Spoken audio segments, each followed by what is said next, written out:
Hi everyone, welcome back.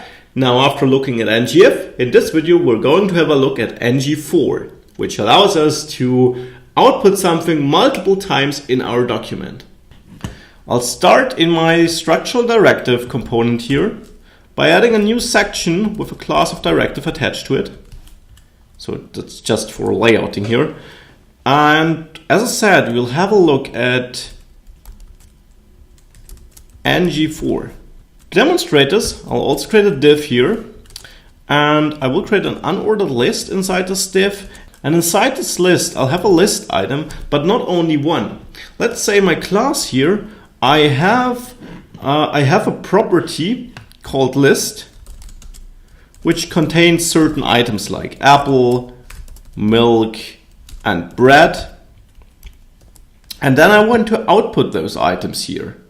Now to do this, I'm not going to write this list item 3 times, which would not only be tedious, but also not possible if we have a real dynamic app where we don't know how many items we're going to have. But I'm going to attach the ngFor directive, written this way, don't forget the star at the beginning, to this list item. And this will repeat this list item as often as this condition or this expression we're now specifying here between the quotation marks is run through, so to say.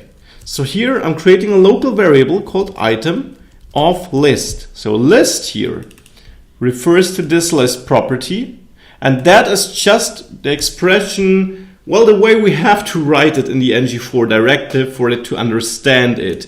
So we're having the list through which we want to run. At the end of this expression, we're creating a local variable at the beginning, and we're having this of keyword to say, yeah, run through this list and assign each item to this local variable item here.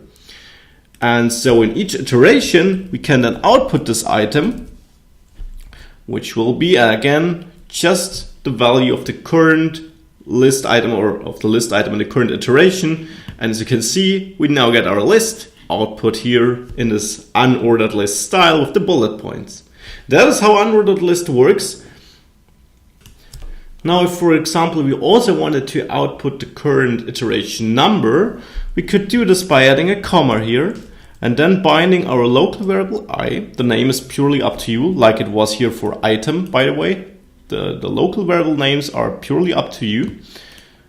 To index. Now, index is just another kind of variable this ngFor directive provides us with that we can, well, then bind to a local variable to use it here, and then, for example, just output it like this. So now we got 0, 1, 2, which is the current iteration number, the index of this iteration, so to say. Cool, that's ngFor. One thing missing, ngSwitch, and thereafter we're building our own structural directive. See you in the next videos. Bye.